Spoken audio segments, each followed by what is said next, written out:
Hello and welcome to this class of Principles of Microeconomics. I am your teacher Muhammad Nadeem Sarwan. Today we shall discuss the supply theory and market equilibrium in microeconomics. In this lecture, first we shall get ourselves introduced with supply theory. After that, we shall discuss the price determination mechanism in market economy, and how the prices and the quantities traded in the market are affected by the changes in demand, supply, or in both. So, let's start with the lecture. Students, as we discussed in our previous lecture on demand, that in ordinary language, the meaning of demand is different than what it is in economics. On the same lines, we shall start discussing supply theory by first defining what is meant by supply in economics. In economics, we define supply as the different quantities of a commodity that the producer of that commodity would be willing to sell at different prices during a given time period. Students, when we say that a producer is ready to sell specific quantity of a commodity at a specific price, it automatically shows his or her willingness to do so. Like demand, the quantity supply also depends on many factors, such as price of the good, price of related goods, money, technology, cost, season, etc. The quantity supplied increases with the price. It also increases with an improvement in technology and with the more stock of money available. However, the quantity supplied may decrease with increase in cost of production. Now, let's discuss some associated terms before we discuss the law of supply. First of such term is stock, which refers to the total quantity of a commodity that is available in or near market but can be brought in to the market for sale at a short notice. However, the supply will refer to the quantity that producer will be willing to sell. Hence, supply may be equal to stock or may be less than the stock. Next is the reserve price. Since producer bears a cost for producing a commodity, therefore the producer expects some price to yield against the sale of this commodity. Similarly, the producer also has a minimum price threshold, and this minimum price threshold is called as reserve price. If the price of the commodity in the market falls below this level, the producer would like to sell zero quantity of that commodity. Now let's discuss the law of supply. Students, as selling more and more quantity of a commodity brings revenue to the producer, and at higher prices there are more benefits to the producer if he sells higher quantities. Therefore, when other things remain the same, an increase in price results in an increase in quantity supplied and vice versa. That is, there is a positive relation between price and quantity supplied in the market. Here, when the price of the commodity increases from 10 to 20, the quantity supplied increases from 0 to 20. Similarly, as higher price brings benefit to the producer, so he or she would like to sell more and more quantity at higher and higher price. This is shown by the table. And if we plot it on the diagram, taking quantity supply on x-axis and price on the y-axis, we would have an upward sloping curve called as supply curve, which shows what quantity is being offered to sell at different level of prices.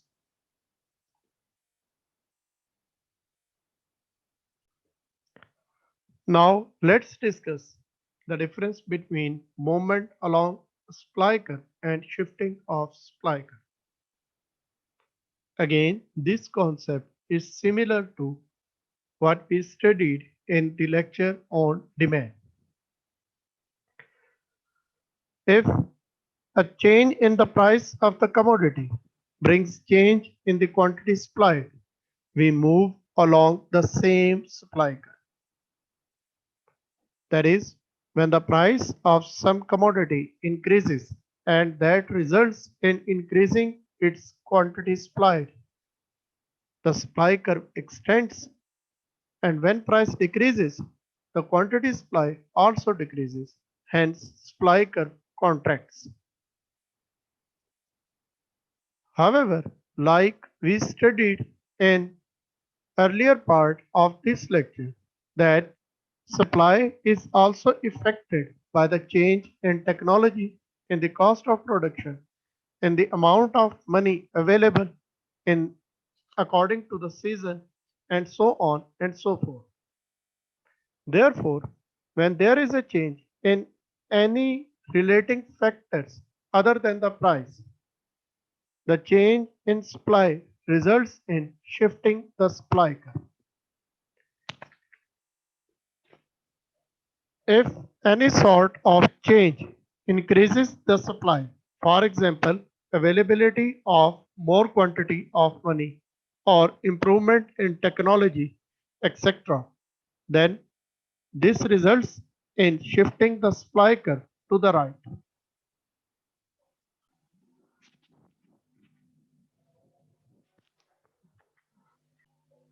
Same like we discussed in demand.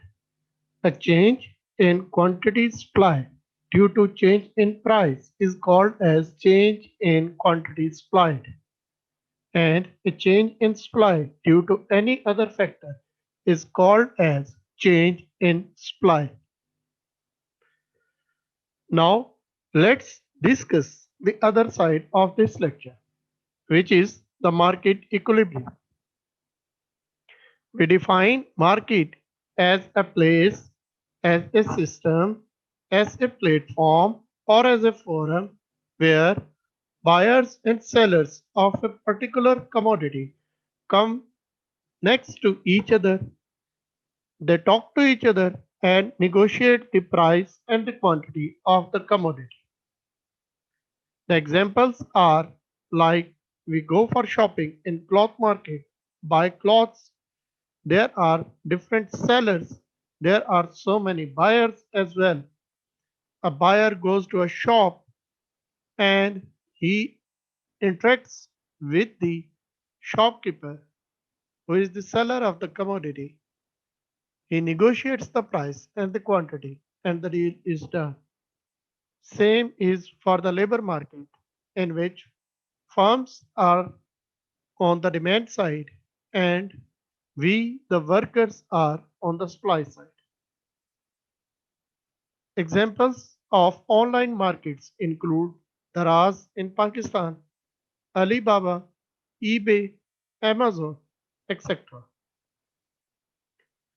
There are two natural forces in the market, one called demand and other called supply. We have discussed demand in previous lecture and has discussed supply in previous part of the same lecture.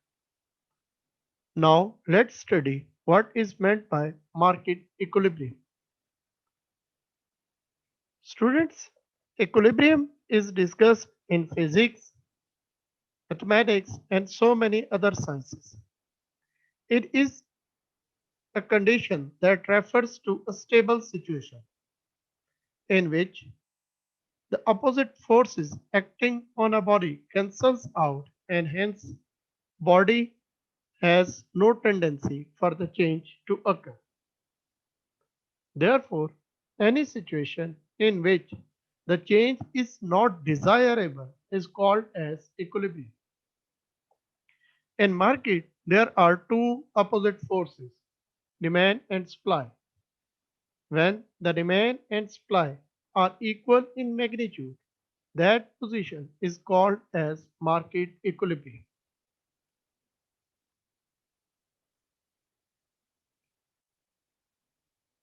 In this table, we can see that when the price is increasing, the quantities demanded is falling and quantity supplied is increasing.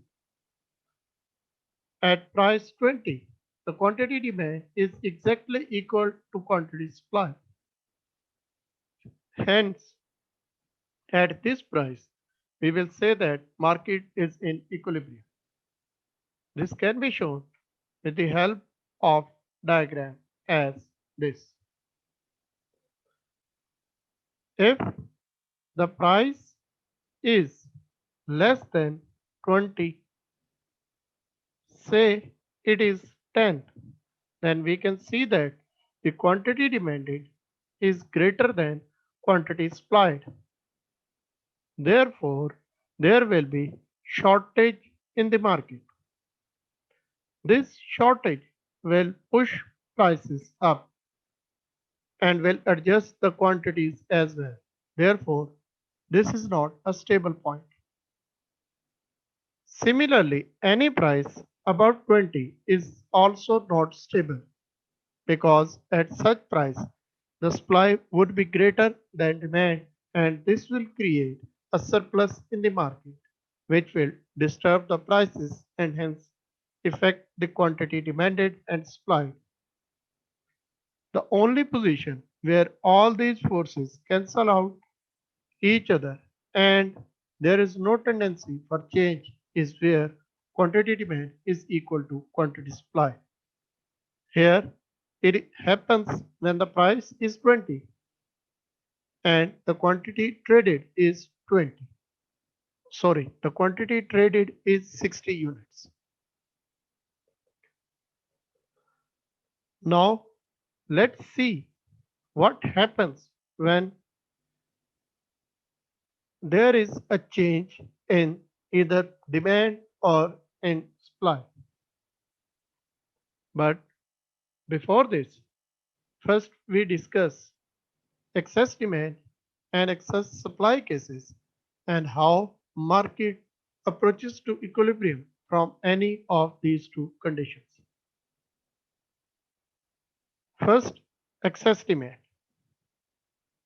As the name suggests, this happens at a price where quantity demand is greater than quantity supplied. That is, at any price level which is below the equilibrium. Since there are many consumers who are willing to able who are willing and able to purchase the commodity, but they are unable to find the commodity. Therefore, they will be willing to pay higher price to get the commodity.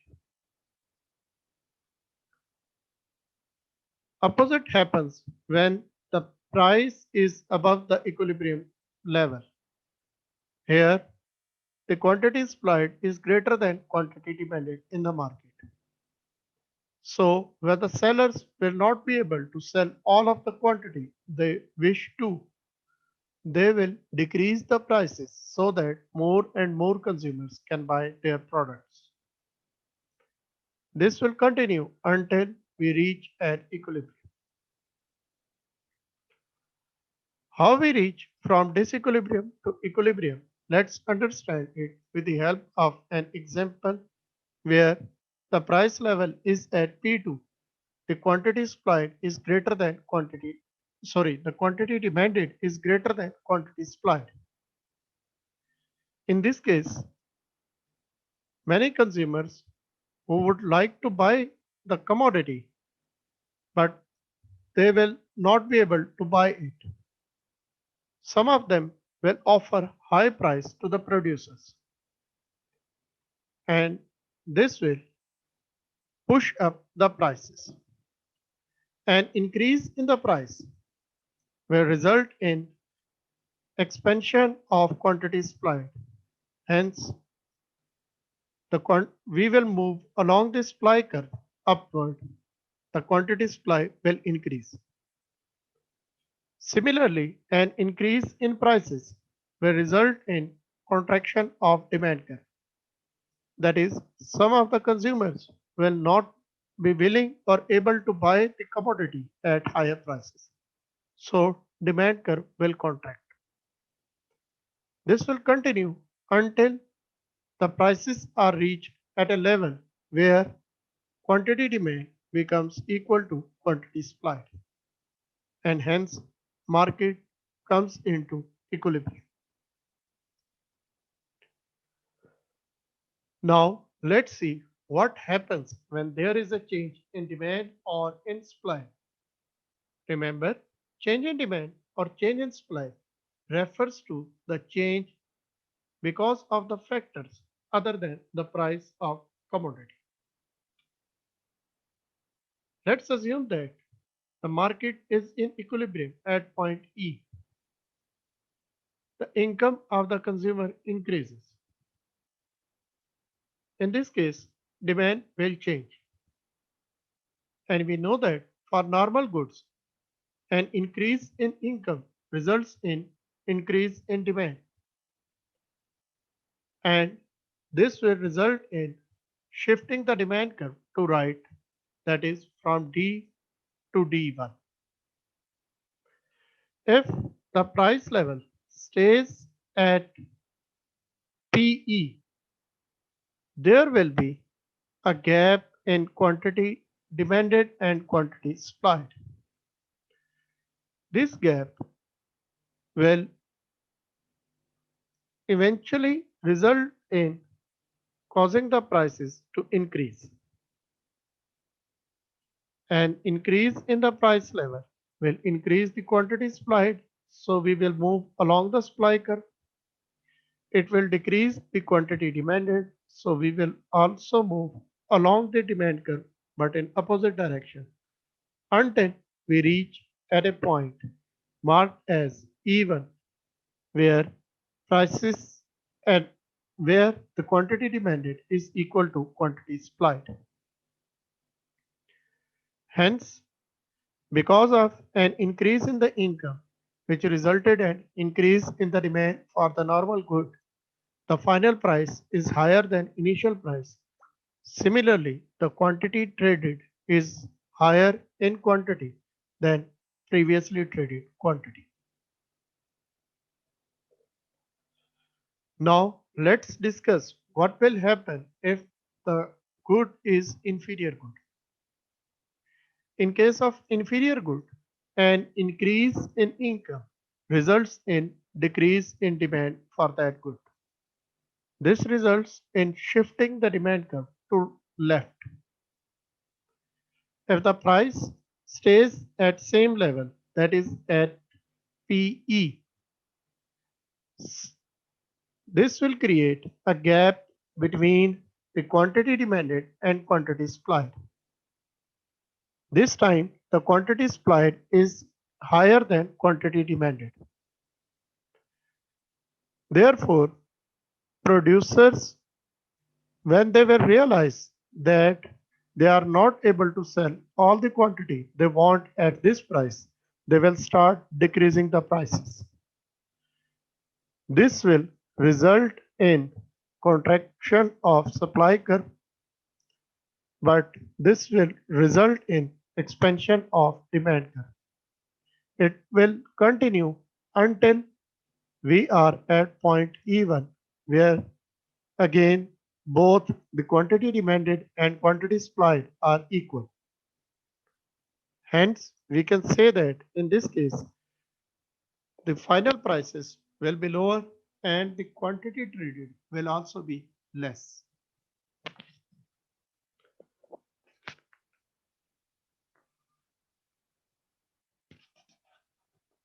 Let's discuss what happens when there are taxes on the production and these taxes increase.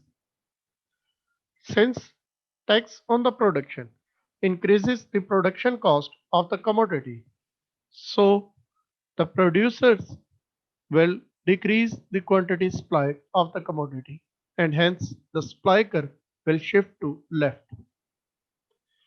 If price stays at same PE level, the gap between quantity supplied and demanded at price PE will result in increasing the price because of shortage. It will continue until we reach at E1 where the quantity demanded is again equal to quantity supplied. What happens if energy prices decrease? This will be a favorable situation for the producers of the commodity. Hence, they will increase the production and the supply curve will shift to the right. Finally, this will result in decreasing the price, but quantity traded will increase. So, we can conclude that when the demand for something or some commodity increases, the price increases and also the quantity traded increases. Opposite happens when there is a decrease in demand. However, an increase in supply results in decreasing the prices but increasing the quantity traded. And an, an increase in supply results in decreasing the prices and increase in quantity traded. Whereas a decrease in supply results in increasing the price and decrease in quantity traded.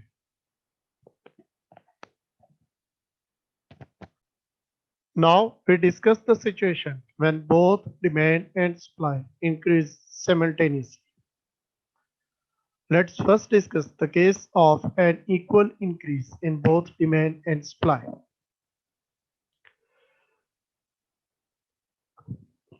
In this case, the demand curve will shift to the right and the price curve will also shift to the right. First, the demand curve shift to the right. This creates a shortage and tends the market price to increase. However, when the supply curve increases, when the supply increases, the supply curve shifts to the left, fills the shortage, and therefore there is no change in the price. However, there is a significant change of in the quantity traded. Next is the case when increase in demand is greater than increase in the supply. As we discussed, that increase in demand will create a shortage and hence prices will start increasing. An increase in supply will partially fill this gap. Therefore, the prices will not increase too much. However, there will be some increase in the price because increase in supply has not fully accommodated the shortage. Therefore, finally the price will increase somewhat and the quantity traded will also increase.